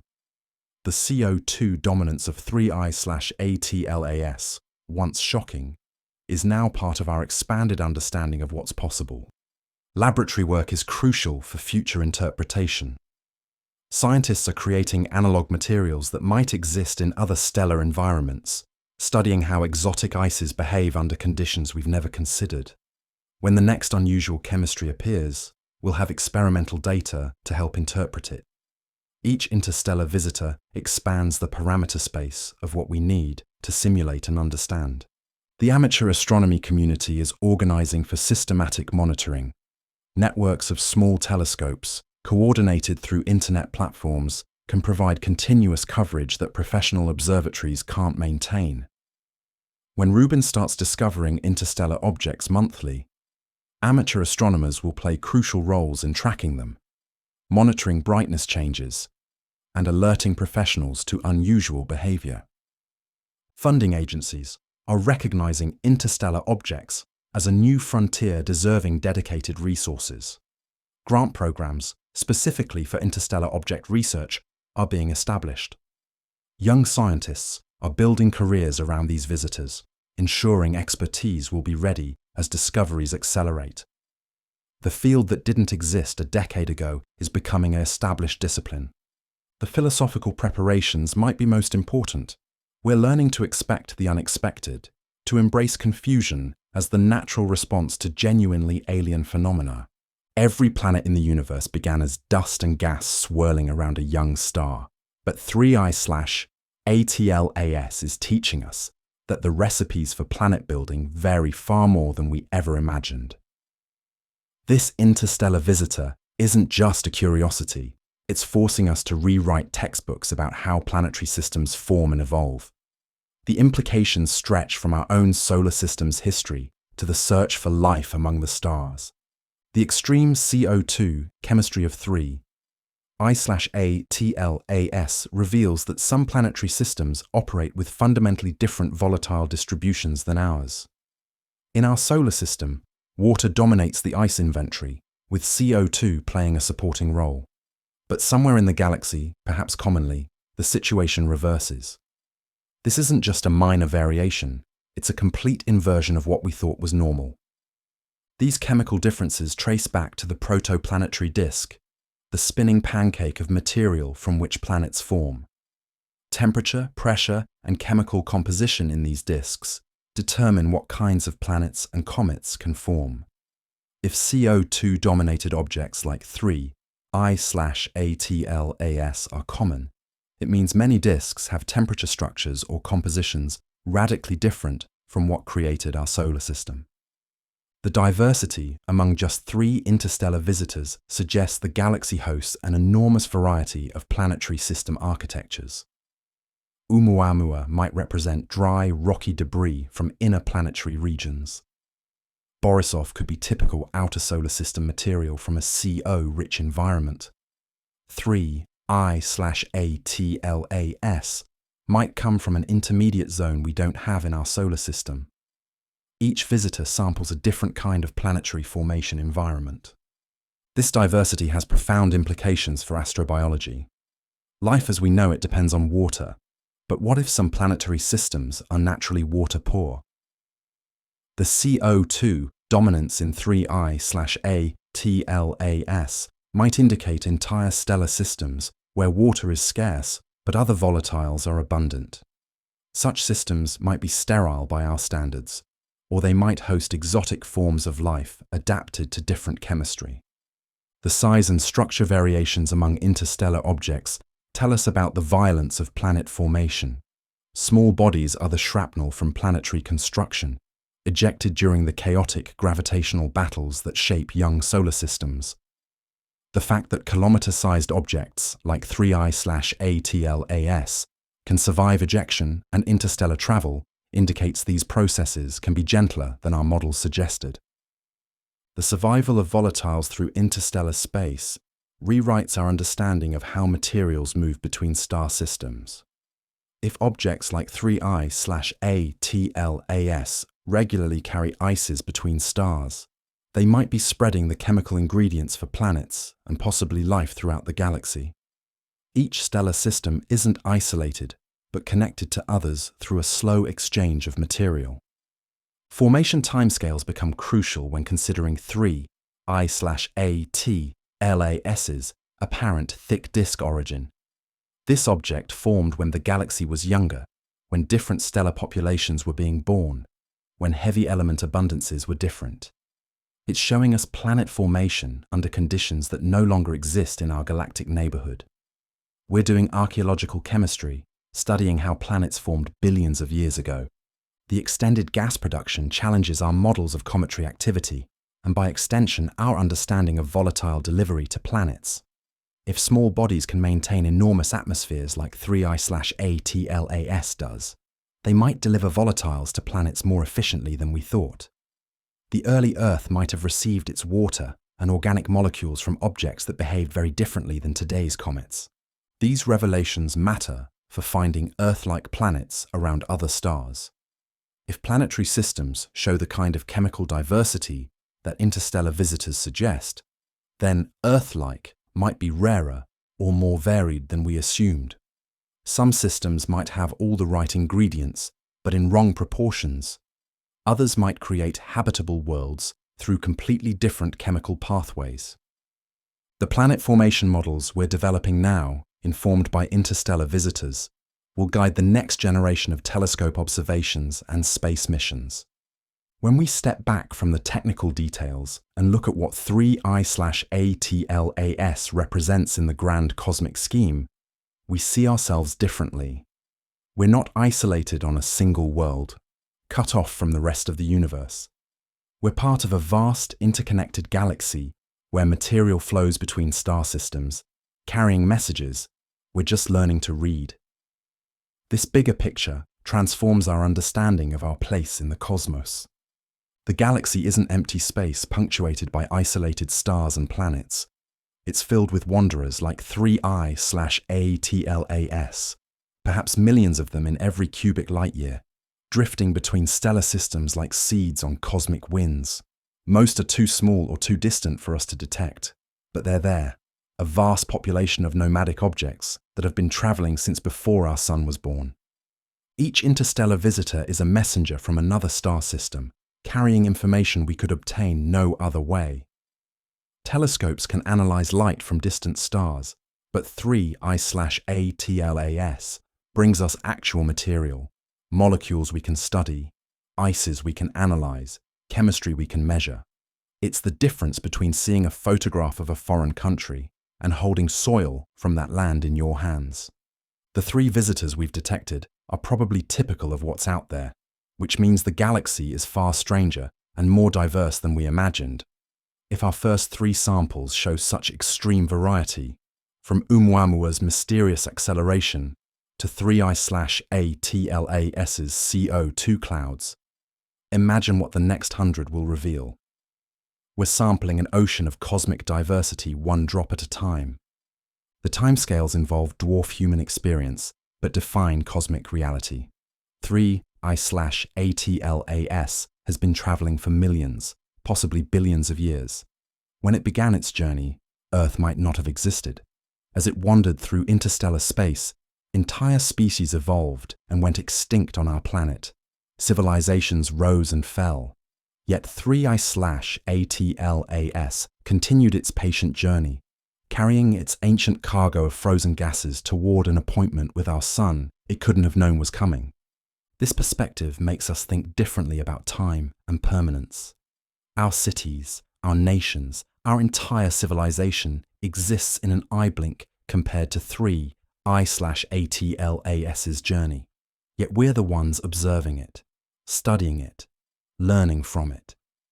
Intelligence, however brief its individual manifestations, has the unique ability to comprehend scales of time and space that dwarf its own existence. The interconnection between star systems that 3I/ATLAS represents has profound implications. If objects regularly travel between stars, they might carry more than just ice and rock. They could transport organic molecules, maybe even hardy microorganisms, between stellar systems. Life might not arise independently on each world, but spread through the galaxy via interstellar messengers. We might all be relatives, descendants of chemistry that began around some distant ancient star.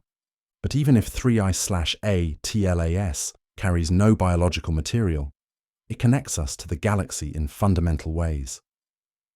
The carbon in its CO2 was forged in stellar nuclear furnaces. The oxygen arose from similar processes. These atoms have been on journeys we can barely imagine, from stellar cores to planetary disks to interstellar space to our solar system. We're witnessing cosmic recycling on the grandest scale. The discovery of interstellar visitors transforms our future plans too. Every mission to explore our solar system must now consider the possibility of encountering objects from other stars. Every model of planetary formation must account for material that doesn't belong. Every search for life must consider that the ingredients might come from farther away than we thought. Perhaps most importantly, 3I/ATLAS reminds us that we're participants in a cosmic story much larger than ourselves. We're not just observers of the universe, we're part of its ongoing evolution. The atoms in our bodies have been on journeys as epic as 3I/ATLAS's. We're all travelers through space and time, temporary arrangements of matter that briefly achieve consciousness and wonder at our own existence. If 3I/ATLAS has taught us anything, it's that the universe delights in confounding our expectations. Every time we think we understand how things work, along comes a visitor from another star to remind us that our knowledge is provincial, based on the single example of our own solar system. This lesson in humility might be the most valuable thing 3I/ATLAS leaves behind. We thought we knew what comets should look like because we've studied hundreds from our solar system. Water dominates, CO2 plays a minor role, and behavior follows predictable patterns based on solar heating.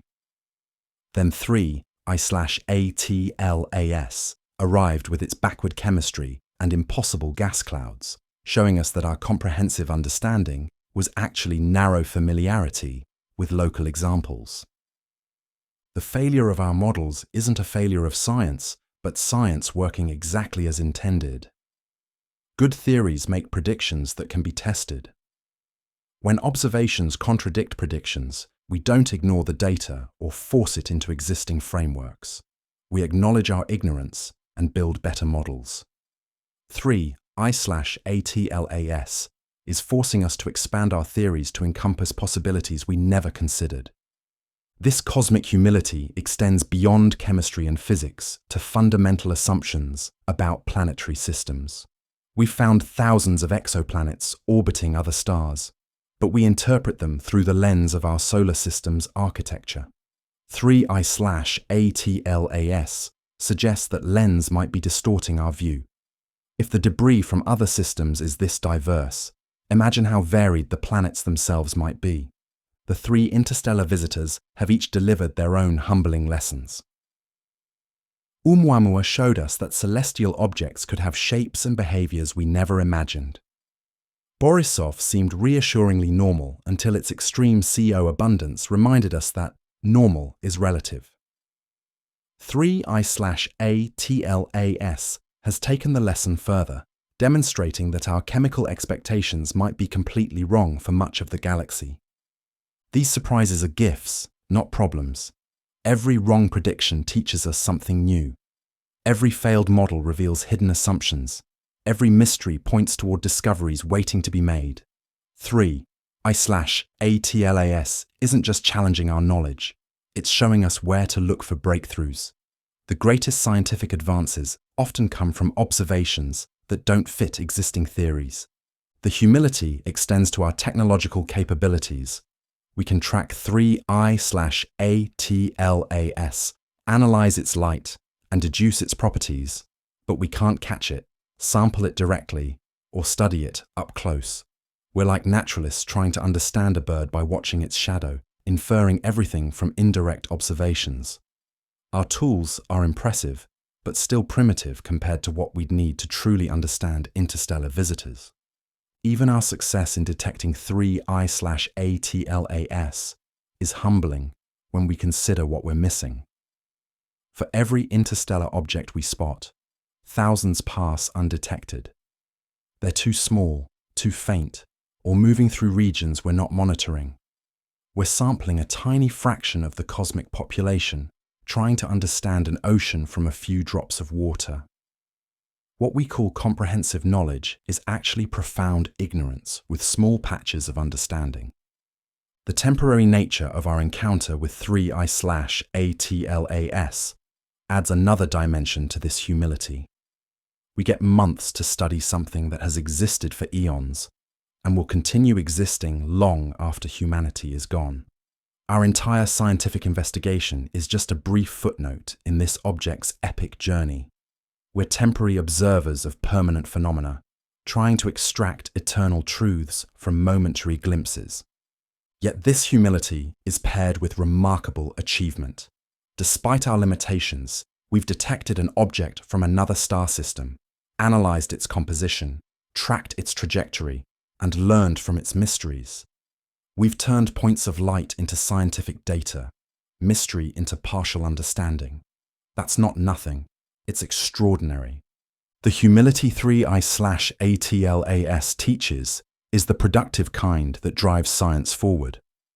It's not about feeling small or insignificant, but about recognizing how much more there is to discover.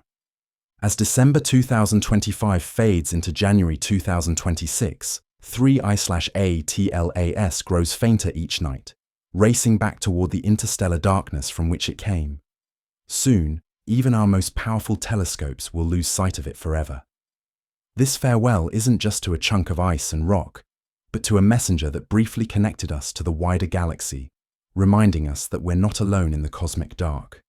The final observations are precious, each spectrum and image potentially the last we'll ever obtain. Astronomers work through winter nights, fighting weather and mechanical problems, knowing that every photon collected might contain crucial information. There's no second chance with interstellar visitors. When they're gone forever, taking their secrets back to the space between stars. What we've learned from 3I/ATLAS will take years to fully digest. The CO2, chemistry alone, has generated dozens of research papers, each one exploring different implications for planetary formation and evolution. The extended gas cloud has forced theorists back to their calculations, developing new models for how small bodies can generate such enormous atmospheres. Every anomaly has become a research direction. But perhaps more important than the specific scientific discoveries is how 3I/ATLAS has changed our perspective. We now know that interstellar visitors are regular occurrences, not cosmic miracles. The galaxy is constantly shuffling material between star systems, a slow but steady exchange that connects distant stellar neighborhoods. We're part of this cosmic community, whether we knew it or not. The visitor has also taught us about ourselves, our capabilities and limitations, our strengths and blind spots. We mobilized global resources to study 3I/ATLAS, demonstrating remarkable cooperation when faced with time-critical cosmic opportunities. But we also discovered how much our understanding depends on local examples, how easily the universe can surprise us with phenomena outside our experience. As 3I/ATLAS fades from view, it leaves behind a transformed scientific landscape. Funding agencies are supporting new research programs focused on interstellar objects. Engineers are designing missions to intercept future visitors. Theorists are expanding models to encompass the diversity we've observed. The field that didn't exist before, Oumuamua, has become a vibrant discipline attracting brilliant minds. The public engagement with 3I/ATLAS has been remarkable too. Millions of people have followed its journey, learning about orbital mechanics, spectroscopy, and planetary science along the way. Children have drawn pictures of interstellar visitors. Amateur astronomers have contributed thousands of observations. The visitor has made us all more cosmic in our thinking, more aware of our place in the galaxy. Soon, 3I/ATLAS will pass beyond Neptune's orbit, returning to the cold darkness where solar heating can't awaken its ices. The CO2 will stop sublimating, the coma will dissipate, and our visitor will return to dormancy. It will resume its ancient journey, carrying whatever secrets remain locked in its frozen heart to other star systems we'll never see. But 3I/ATLAS's journey isn't really ending. It's just leaving our small stage for a larger theatre. It will wander the galaxy for millions more years, perhaps eventually falling into another star system where other observers might puzzle over its strange chemistry. Or it might wander forever, a permanent nomad carrying the memory of our sun's warmth through the cosmic cold. We'll remember 3I/ATLAS, not for what it was, a small icy body with unusual composition, but for what it represented. It was proof that the galaxy is stranger than we imagined, that our knowledge is always incomplete, that surprises await us among the stars. It was a reminder that we're part of something vast and ancient and ongoing. The next interstellar visitor is already on its way, perhaps years from detection, but following its own inexorable trajectory toward our sun. When it arrives, we'll be ready with better instruments, refined techniques, and expanded expectations. Each visitor teaches us something new, expanding our understanding one cosmic messenger at a time. Thank you, 3I/ATLAS, for your brief visit, your chemical mysteries, and your lessons in cosmic humility. Safe travels, ancient wanderer.